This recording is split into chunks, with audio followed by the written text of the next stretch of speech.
और बुलेटिन की शुरुआत में बड़ी खबर इस वक्त की। कांग्रेस सांसद राजीव सातव का निधन हो गया है। कोरोना से उबरने के बाद राजीव सातव का निधन।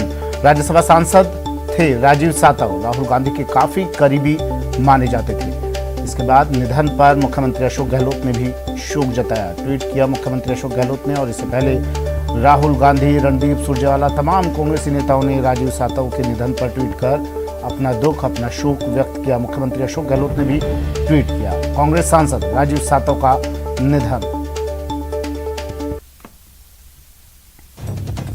राहुल गांधी के काफी करीबी माने जाते थे राजीव सातव। मुख्यमंत्री अशोक गहलोत ने ट्वीट कर अपनी शोक संवेदनाएं व्यक्त की है। एमपी राजीव सातव का निधन। कोरोना से उबर गए थे, लेकिन कोरोना के बाद साइटोमेगालो वायरस से संक्रमित थे राजीव सातव और आज उनका निधन। मुख्यमंत्री अशोक गहलोत ने ट्वीट किया, लिखा, कांग्रेस के राज्यसभा सांसद राजीव सातव के निधन पर उन्होंने ट्वीट कर लिखा कि कठिन समय में उनकी गहरी संवेदनाएं शोकाकुल परिजनों, स्वर्गीय श्री सातव के समर्थकों और मित्रों के साथ हैं। ईश्वर उन्हें यह आघात सहन करने की शक्ति दे और दिवंगत आत्मा को शांति प्रदान करे।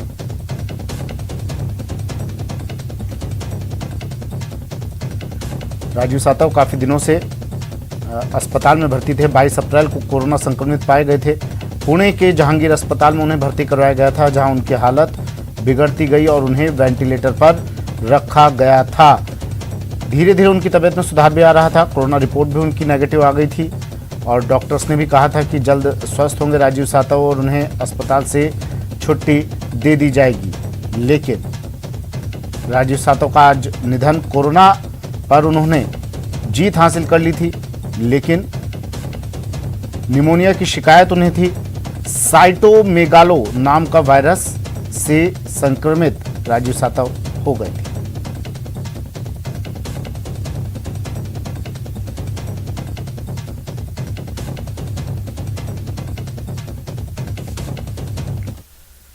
लबों पे उसके कभी बद्दुआ नहीं होती, बस एक मां है जो बच्चों से कभी खफा नहीं होती। ये शेर हर मां पर सटीक बैठता है, लेकिन कोटा की इस मां पर नहीं। अवैध संबंध के चक्कर में इस महिला ने न सिर्फ अपने पति को छोड़ा, बल्कि अपने प्रेमी के साथ मिलकर अपनी मासूम बेटी को भी मौत के घाट उतार दिया और पुलिस से बचने के लिए शव को अलवर के जंगलों में फेंक दिया। पति की गुमशुदगी की रिपोर्ट लिखवाने के करीब 5 महीने बाद पुलिस ने महिला और उसके प्रेमी को गिरफ्तार कर लिया है।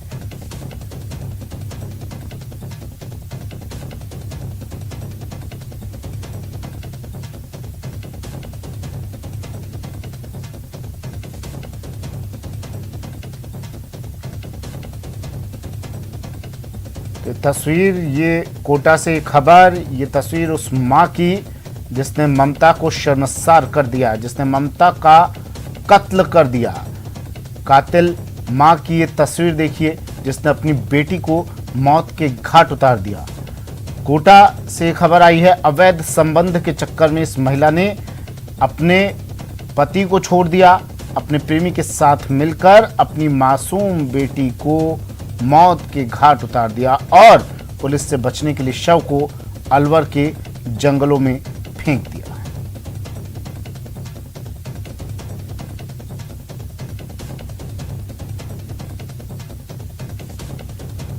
अब इस कलयुगी मां और इसके प्रेमी को गिरफ्तार कर लिया है पुलिस ने 5 महीने बाद। रिपोर्ट लिखवाने के 5 महीने बाद महिला की तलाश जारी थी। आखिर में पुलिस के हत्थे ये महिला चढ़ी और 5 महीने बाद पुलिस ने इसे गिरफ्तार कर लिया। इस महिला और इसका प्रेमी अब पुलिस की हिरासत में है।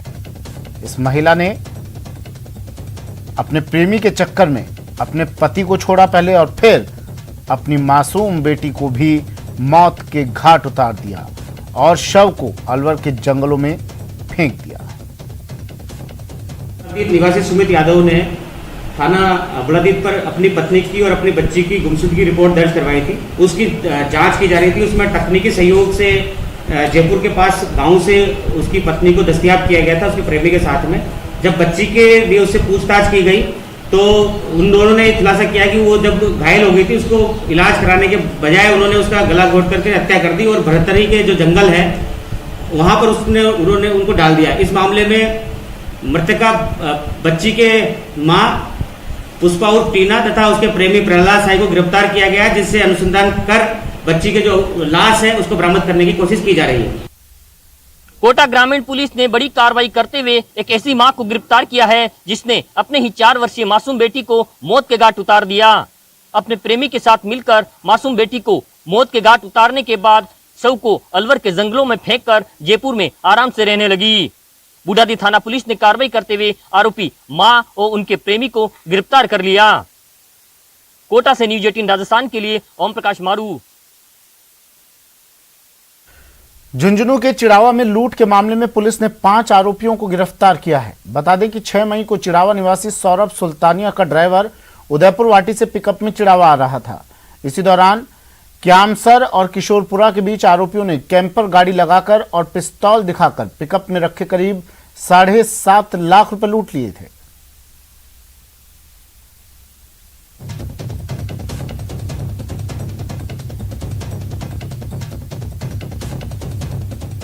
जो गाड़ी थी बोलेरो, उस गाड़ी में जो 2 व्यक्ति थे, चालक और नरेंद्र और वो सज्जन, उनको पूर्व में गिरफ्तार किया जा चुका है।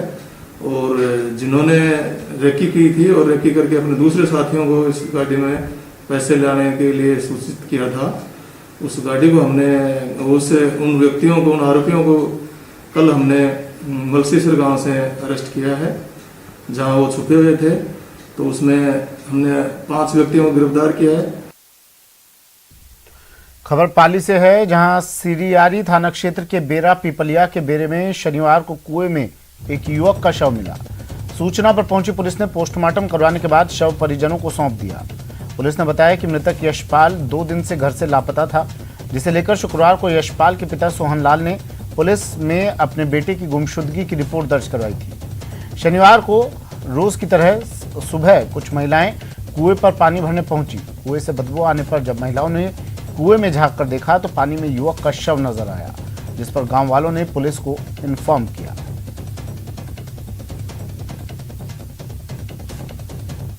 एक इन्फॉर्मेशन मिली थी कि बेरा पिपलिया सिरियारी के अंदर एक डेड बॉडी पड़ी है, जिस पर मन SHO में जाब्ता मौके पर पहुंचकर ग्रामीण जनों के सहयोग से बॉडी को बाहर निकाला।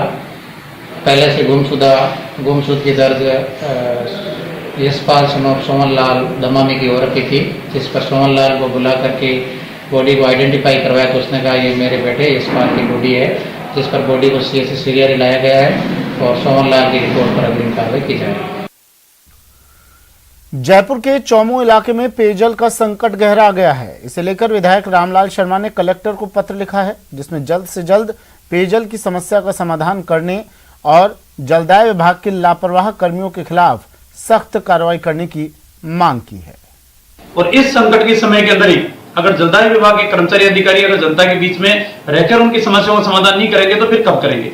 मैं चाहूंगा जिला कलेक्टर से अभी एक पत्र भी लिख रहा हूं, कोई अधिकारी मौके के ऊपर आना ही बंद कर दिया, बिल्कुल ना IN मौके पर आता है ना JN मौके के ऊपर आता है और समस्याएं ज्यों की त्यों बनी हुई है।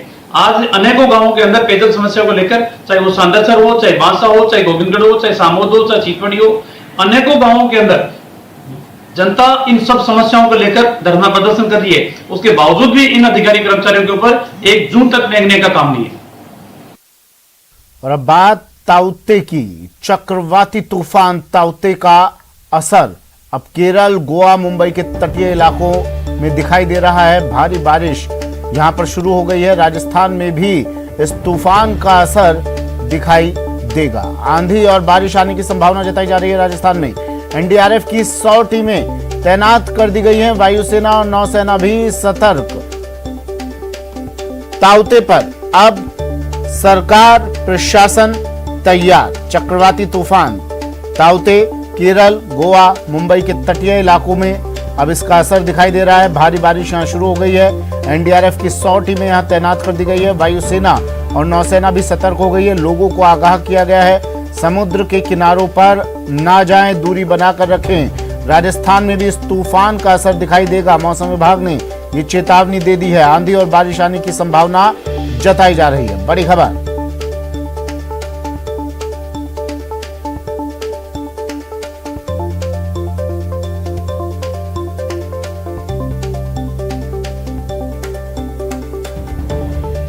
एक तरफ कोरोना को लेकर पहले से ही ताकीद किया जा रहा था, घरों से ना निकले, घरों में रहे, अब ताउते। एक और चेतावनी मौसम विभाग ने कह दिया है, समुद्र तल से समुद्र के पास जाने से बचें। लोगों को आगाह किया है कि फिलहाल समुद्र से दूरी बनाकर रखें। जिस तरह कोरोना से आपको दूरी बनाए रखनी है, घरों से नहीं निकलना है, उसी तरह अब ये ताउते पर भी प्रशासन पूरी तरह से तैयार है, सरकार तैयार है। एनडीआरएफ की 100 टीमें तैनात की गई है किसी भी अप्रिय स्थिति से निपटने के लिए। केरल, गोवा, मुंबई में भारी बारिश शुरू हो गई है। चक्रवाती तूफान ताउते का असर यहां पर देखा जा रहा है और राजस्थान में भी कहा जा रहा है इसका असर दिखाई देगा।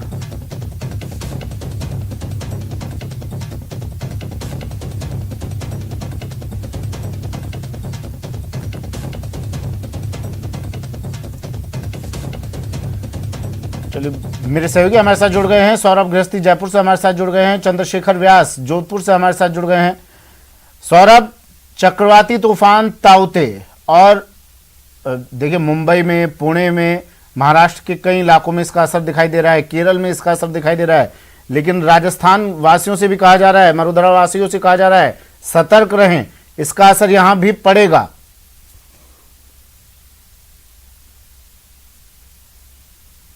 जी बिल्कुल, देखिए आज दोपहर बाद से चक्रवाती तूफान ताउते का असर राजस्थान के कई हिस्सों में देखने को मिल सकता है। खासतौर पर दक्षिण पश्चिमी राजस्थान के जो हिस्से हैं, उदयपुर, जोधपुर, इन इलाकों में जो है इसका असर ज्यादा देखने को मिल सकता है।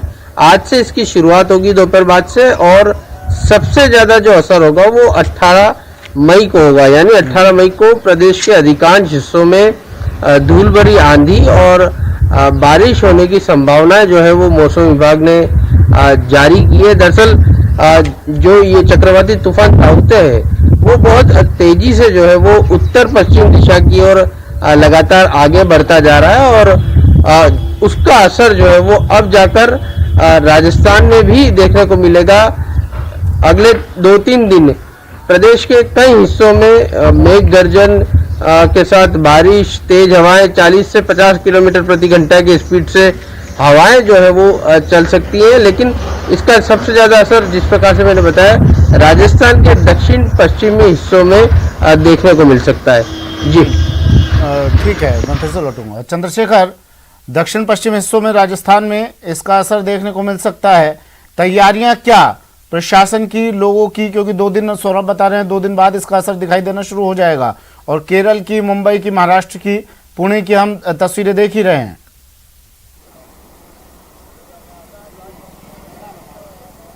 देखिए, बात करें जोधपुर शहर की तो जोधपुर जो संभाग की बात करें तो जिसमें सबसे बड़ी बात है कि जोधपुर जिला, सिरोही जिला, जालोर जिला और बाड़मेर जिला है जो इसकी चपेट में आ सकता है। इसको लेकर अलर्ट जारी किया गया है और जैसा कि सौरभ ने बताया कि 50 से 60 किलोमीटर प्रति घंटा की रफ्तार से जो हवाएं चलेगी तेज, चूंकि यहाँ पे बहुत ज़्यादा धूल है तो तेज धूल भरी आंधियाँ जो है चल सकती है और इसके अलावा तेज बारिश होने की संभावना भी जताई जा रही है। इसको लेकर जो है जिला प्रशासन अलर्ट मोड पर है और लगातार जो है लोगों को जो है अपील भी की जा रही है कि वे अपने घरों से बाहर नहीं निकले और अनावश्यक, वैसे भी आप देख रहे हैं कि महा कर्फ्यू चल रहा है तो घरों से बाहर निकलने की पहले ही मनाही थी, लेकिन अब एक नई मुसीबत जो ताउते तूफान आ रहा है उसको लेकर भी जो है अलर्ट मोड पर प्रशासन नजर आ रहा है।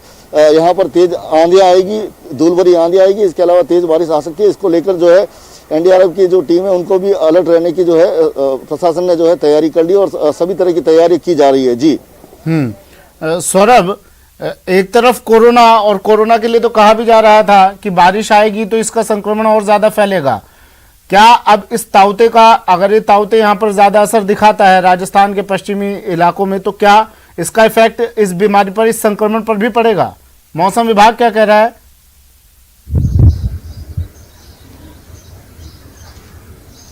देखिए, मौसम विभाग का कहना है कि आज दोपहर बाद से प्रदेश के अलग अलग हिस्सों में इस चक्रवाती तूफान का असर देखने को मिल सकता है। हालांकि ये शुरुआती दौर होगा क्योंकि हल्की हवाएं चल सकती हैं, मेघ गर्जन हो सकती है, बारिश हो सकती है, लेकिन 18 मई को इसका सबसे ज़्यादा असर जो है वो देखने को मिल सकता है। हालांकि इसका असर किस प्रकार से कोरोना पर पड़ेगा ये एक्सपर्ट्स जो है वो बता पाएंगे, लेकिन जिस प्रकार से ये संकट चल रहा है। ऐसे में ये संकट भी जो है वो मुश्किलें पैदा कर सकता है। हालांकि राजस्थान के लिहाज से डरने की किसी प्रकार की बात जो है वो अभी तक मौसम विभाग का कहना है कि ज़्यादा असर जो है वो इसका देखने को नहीं मिलेगा, लेकिन फिर भी बारिश का जो दौर है वो देखने को मिल सकता है और धूल भरी हवाएं चल सकती हैं, मेघ गर्जन हो सकते हैं, लेकिन इसका ज़्यादा खतरा जो है वो राजस्थान के लिहाज से नहीं है।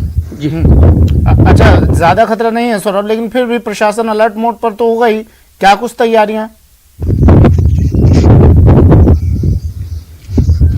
जी बिल्कुल, प्रशासन अलर्ट मोड पर है। मौसम विभाग ने राज्य सरकार को भी अलर्ट कर दिया है कि इस प्रकार से चक्रवाती तूफान का असर जो है वो देखने को मिल सकता है और जिस प्रकार से उदयपुर संभाग और जोधपुर संभाग को तैयार रहने के लिए कहा है। तमाम जो एजेंसीज हैं, जो संबंधित विभाग हैं, उन्हें निर्देशित कर दिया गया है कि वो भी अलर्ट मोड पर रहें ताकि किसी आपात स्थिति से निपटने में पहले ही जो है वो तैयारियां कर ली जाएं। इस प्रकार के निर्देश जो है वो तमाम जो विभाग हैं उन्हें दे दिए गए हैं। जी ठीक है, शुक्रिया सौरभ तमाम जानकारी के लिए। चंद्रशेखर, आपका भी शुक्रिया तमाम जानकारी के लिए। तो ताउते का असर अब राजस्थान में भी दिखाई दे सकता है। सौरभ जैसा बता रहे हैं 2 दिन बाद यानी 18 तारीख के बाद से इसका मामूली असर राजस्थान में दिखाई देगा, लेकिन फिर भी प्रशासन पूरी तरह से तैयार है। शुक्रिया आप दोनों का। बढ़ते हैं अगली खबर की ओर। ब्लैक फंगस की दवा की मांग को लेकर चिकित्सा मंत्री रघु शर्मा ने स्वास्थ्य मंत्री हर्षवर्धन को पत्र लिखा है। पत्र में रघु शर्मा ने लिखा कि प्रदेश में ब्लैक फंगस इन्फेक्शन के रोगी तेजी से बढ़ रहे हैं, लेकिन केंद्र सरकार की ओर से ब्लैक फंगस दवा की आपूर्ति भी अपने हाथ में लेने से दवा की उपलब्धता में परेशानी आ रही है।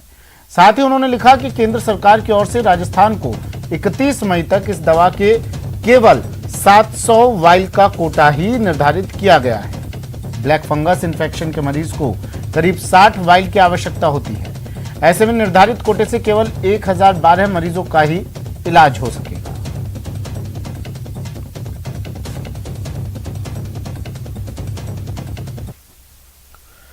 कोरोना संक्रमण के बाद अब भीलवाड़ा में भी ब्लैक फंगस का कहर देखने को मिल रहा है। यहां ब्लैक फंगस के 6 मरीजों का पता चला है, जिनमें से एक की मृत्यु और एक की आंख की रोशनी जाती रही, जबकि 4 का इलाज चल रहा है। ब्लैक फंगस के कारण सावधानियां और उपचार पर जिला चिकित्सालय के अधीक्षक और राजकीय मेडिकल कॉलेज के ENT के विभागाध्यक्ष डॉक्टर जयराज वैष्णव से संवाददाता प्रमोद तिवारी ने की खास बात। भीलवाड़ा में भी अब पोस्ट कोविड मरीजों को ब्लैक फंगस ने दस्तक दे दी है। तो महात्मा गांधी हॉस्पिटल के जो सुपरिटेंडेंट डॉक्टर अरुण गौड़ हमारे साथ है, उनसे बात करते हैं। यहाँ भी अब ब्लैक फंगस ने दस्तक दे दी है। देखिए, कुछ पेशेंट आए हैं, इसके लिए हमने एक कमेटी बना दी है जिसमें एनेस्थेटिस्ट भी हैं, ENT हैं, ऑप्थेल्मोलॉजी के डॉक्टर हैं, माइक्रोबायोलॉजिस्ट भी लिए हैं, बायोकेमिस्ट्री के डॉक्टर्स भी लिए हैं। और हम लोगों ने एक काम चालू किया है कि जो पेशेंट ऑक्सीजन पे हैं तो जो ह्यूमिडिफायर बॉटल्स जो लगी हुई होती हैं उनका जो पानी है वो स्टेराइल हो, तो डेली उस पानी को फिल्टर वाटर से चेंज करने की व्यवस्था हमने की है, ताकि सोर्स ऑफ इन्फेक्शन अगर वो है तो वो ना रहे। दूसरा, जो भी पेशेंट डायबिटिक हैं हमारे यहाँ भर्ती हैं, उनका ब्लड शुगर मॉनिटरिंग के लिए हमने एक अलग से टीम बना ली है, जिसमें फिजिशियन और चेस्ट फिजिशियन दोनों हैं, और हम खुद उसकी मॉनिटरिंग करेंगे। तीसरा, जो स्टेरॉइड की डोजेस जो चल रही हैं उसको रेगुलेट करना होगा, ओवर यूज़ एंटीबायोटिक और स्टेरॉइड को कंट्रोल करना होगा। जो पेशेंट मैलिग्नेंसी वाले हैं या इम्यूनोसप्रेशन जिनको है उन पे विशेष ध्यान देना होगा। डॉक्टर साहब, इसकी दवाई की भी थोड़ी कमी आ रही है, एंटी फंगल जो दवाइयाँ हैं उसकी शॉर्टेज आ रही है, उसके लिए क्या किया आप? सर, उसके लिए जो हमारे पास इंजेक्शन है एम्फोटेरेसिन बी, 2 पेशेंटों को कल हमने चालू किए हैं। इनके लिए पर्याप्त पूरा कोर्स उपलब्ध हो सके, इसके लिए राज्य सरकार को हमने मांग पत्र भेज दिया है। कल एक वीडियो कॉन्फ्रेंस भी SMS मेडिकल कॉलेज के प्रिंसिपल ने हम लोगों के साथ ली है, और उन्होंने बताया है कि युद्ध स्तर पर राज्य सरकार इन इंजेक्शन्स को उपलब्ध कराने की तैयारी कर रही है। तो राज्य के विजय राजेश सिंधिया मेडिकल कॉलेज के जो HOD ENT डिपार्टमेंट के डॉक्टर जयराज वैष्णव हमारे साथ, उनसे बात करते हैं कि सर यहाँ भी अब तो ब्लैक फंगस के मरीज आ चुके हैं। हाँ, पिछले 2-3 दिनों से अपने पास में थोड़े से मरीज बढ़े हैं। हर दिन 2-3 पेशेंट अपने पास में आ रहे हैं। अभी अपने पास में महात्मा गांधी में 2 पेशेंट एडमिट हैं, जिसमें से एक प्रूव्ड फंगस का पेशेंट है और एक सस्पेक्टेड पेशेंट है। कल ही गौड साहब ने उन सब के लिए इंजेक्शन अरेंज करा के रात ही उनको इंजेक्शन चालू करवा दिए गए हैं। एक डॉक्टर साहब, जो पोस्ट कोविड पेशेंट्स है उसमें किस तरह के सिम्टम्स आते हैं और कोजल ऑर्गेनिज्म क्या है? हाँ सर, नॉर्मली ये क्या है कि म्यूकरमाइकोसिस ये एक डेडली फंगस है। नॉर्मली हम सभी के अंदर होती है, पर अभी कोविड के ड्यूरेशन के अंदर क्योंकि अनकंट्रोल डायबिटीज़ या इरेशनल यूज़ ऑफ जो अपना स्टीरॉइड हुआ है, उसकी वजह से फंगस हमारी बॉडी में प्रोलिफरेट हो रही है, और स्पेशली उन लोगों में जिनमें अनकंट्रोल शुगर रहा हुआ है। ऐसे पेशेंट, कोई भी पेशेंट जो पोस्ट कोविड के बाद में अगर उनकी आँखों के अंदर सूजन रहती है, अगर उनके चमड़ी के अंदर या अपने जबड़े के ऊपर सूजन रहती है, या सुन्नता आती है, दांतों में दर्द रहता है, या बाहर की या अंदर की जबड़े की चमड़ी काले कलर की होने लग जाती है, नाक में क्रस्टिंग जमने लग जाती है, ऐसे पेशेंट को हाथों हाथ अपने कंसर्न डॉक्टर को दिखाना चाहिए और इसका जितना जल्दी हो सके उतना जल्दी इलाज चालू करा देना चाहिए। कैमरा पर्सन लक्की वैष्णव के साथ प्रमोद तिवारी, न्यूज 18 भीलवाड़ा। जैसलमेर जिले में कोरोना महामारी पर अंकुश लगाने के सारे सरकारी प्रयास अब तक नाकाम साबित हो रहे हैं। जिले के दूर दराज के गांव संक्रमण के नए हॉटस्पॉट बनकर उभरे हैं, जिससे प्रशासन और चिकित्सा विभाग के हाथ पांव फूल गए हैं। गौरतलब है कि जनसंख्या के मुताबिक सबसे छोटा जिला होने के बावजूद यहां संक्रमण दर 35% से ज्यादा चल रही है। एक और जहां जिला कलेक्टर और कैबिनेट मंत्री सालेह मोहम्मद प्रशासन और जनता के सहयोग को इस वक्त की सबसे बड़ी जरूरत बता रहे हैं, वहीं दूसरी ओर केंद्रीय कृषि राज्य मंत्री कैलाश चौधरी ने गहलोत सरकार पर निशाना साधा है। बहुत ज़रूरी है कि गांव-गांव में कोविड अप्रोप्रिएट बिहेवियर की पालना कराई जाए। साथ ही पिछले लगभग 10 दिन से हमारी ग्राम स्तरीय समिति के द्वारा डोर टू डोर सर्वे किया जा रहा है। इनफैक्ट सैटरडे और संडे को भी डोर टू डोर सर्वे किया गया और लगभग सभी घरों में जो ILI सिम्टम्स के पेशेंट्स हैं उनको मेडिकल किट उपलब्ध कराई गई। जो सैंपल्स की जहाँ पर रिक्वायर्ड थी वहाँ पर सैंपल लिया गया, और यदि कोई कोरोना पॉजिटिव पेशेंट है तो उनको मेडिकल ट्रीटमेंट के प्रोटोकॉल का जो है उसका भी बोध कराया गया। आप लोगों को चला करके उसकी जांच करानी चाहिए, और घर में न रह करके जो डॉक्टर जो पास में आपका हॉस्पिटल है, सब सेंटर है, उससे आप संपर्क करें, क्योंकि जब लोग गंभीर हो जाते हैं, जब वो सांस की तकलीफ हो जाती है, उसके बाद वो लोग बाहर आते हैं, उससे बाद वो हालात बिगड़ जाते हैं। इससे अच्छा है कि आप लोग जैसे ही आपको कुछ तकलीफ हो रही है तो आप तुरंत मेडिसिन ले लें, डॉक्टर के पास चले जाएं। पेशेंटों की संख्या बढ़ती जा रही है और उसके लिए CSC सेंटर पर तुरंत प्रभाव से राज्य सरकार को व्यवस्था करनी चाहिए, पर्याप्त व्यवस्था, जहां पर ऑक्सीजन सिलेंडर से लेकर और वहां पर पर्याप्त मेडिकल स्टाफ और उसकी टेस्टिंग से लेकर सारी व्यवस्था है वो राज्य सरकार को करनी इस समय मैं सोचता हूं कि आवश्यकता है। सीकर जिले के ग्रामीण क्षेत्रों में कोरोना संक्रमण का कहर लगातार बढ़ता जा रहा है। जिले के रोरू बड़ी गांव में पिछले कुछ दिनों में ही 12 से ज्यादा लोगों की मौत हो चुकी है। लगातार मौत के बाद ग्रामीणों में दहशत है। इसके बाद भी गांव में ना तो सैंपल लिए जा रहे हैं और ना ही प्रशासन कोई व्यवस्था कर रहा है।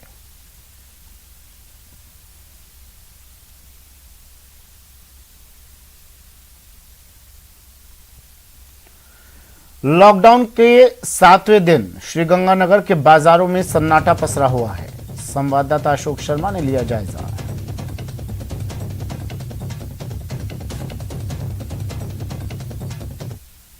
वैश्विक महामारी कोरोना वायरस के संक्रमण की रोकथाम के लिए प्रदेश में चल रहे लॉकडाउन का आज 7वां दिन है। साथ ही वीकेंड कर्फ्यू का दूसरा दिन रविवार भी है। यदि हम बात करें श्री गंगानगर जिला मुख्यालय की, तो श्री गंगानगर जिला मुख्यालय पर आज वीकेंड कर्फ्यू का साफ साफ असर देखा जा रहा है।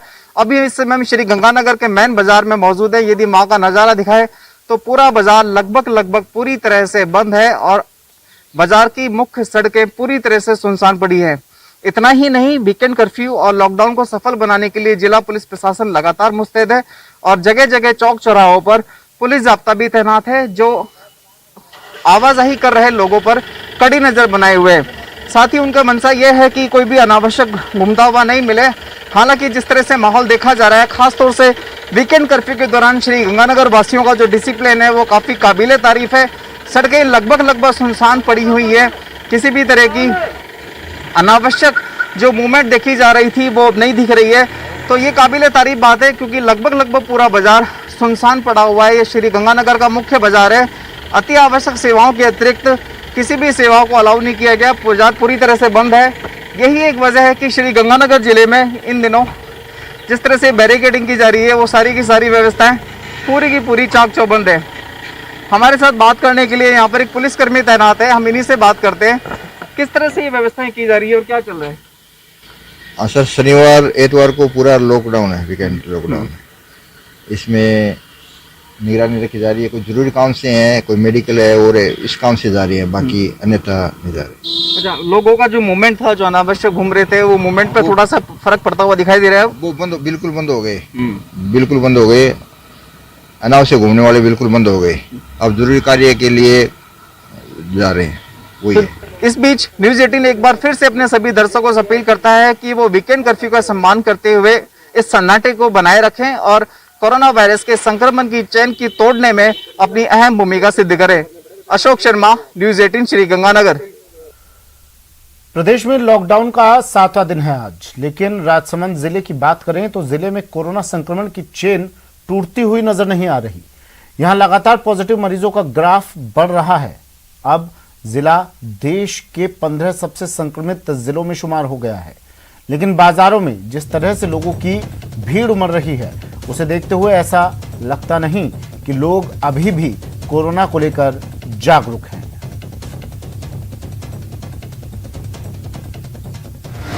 प्रदेश में कोरोना संक्रमण की चेन को तोड़ने के लिए मुख्यमंत्री अशोक गहलोत ने सख्त लॉकडाउन लगाया। आज लॉकडाउन का 7वां दिन है, लेकिन राजसमंद जिले की अगर हम बात करें तो राजसमंद जिले में कोरोना संक्रमण का जो दौर है वो थमने का नाम नहीं ले रहा है। फिलहाल आलम यह है कि राजसमंद जिला तो देश के अंदर टॉप 15 जो जिले हैं जो सबसे संक्रमित माने जा रहे हैं, उन जिलों में राजसमंद का शुमार है। लगातार पुलिस और प्रशासन कोशिश कर रहा है, लेकिन इसके बावजूद लोगों की लापरवाही थमने का नाम नहीं ले रही है। आलम यह है कि राजसमंद की स्थिति अगर हम बात करें संक्रमण के आंकड़ों की, तो राजसमंद में संक्रमण का आंकड़ा 50% के पार है। ऐसे में राजसमंद देश के 15 जो सबसे ज़्यादा संक्रमित जो हैं पॉजिटिव मरीज जहाँ मिल रहे हैं, उन जिलों में शुमार है। इसके बावजूद लोगों की लापरवाही थमने का नाम नहीं ले रही है। ऐसे में हम आप लोगों से यही अपील करते हैं कि मास्क को मजबूरी ना समझें, मास्क को जरूरी समझें और मास्क और सोशल डिस्टेंसिंग का पालन करते हुए ही आज संक्रमण की इस चेन को तोड़ सकते हैं। न्यूज़ 18 राजस्थान आपसे एक बार फिर ये अपील करता है कि आप घरों में रहें, स्वस्थ रहें और सुरक्षित रहें और सोशल डिस्टेंसिंग का पालन करते हुए सरकार के संक्रमण की चेन तोड़ने के अभियान में सहयोग करें। राजसमंद से न्यूज़ 18 राजस्थान के लिए अलकेश सनाडी।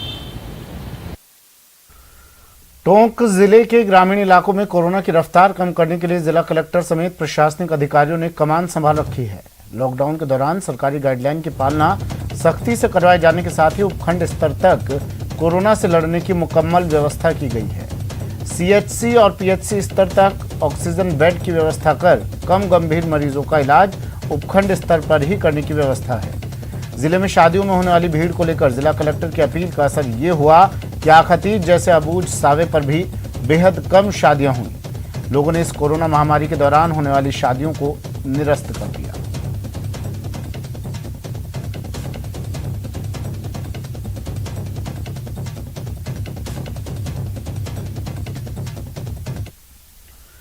बढ़ते संक्रमण को देखते हुए जालौर के सांचौर में 50 बेड का कोविड केयर सेंटर बनाया गया है। यहां मरीजों को तमाम सुविधाएं मुहैया करवाई जा रही हैं। संवाददाता श्याम बिश्नोई ने कोविड सेंटर का लिया जायजा।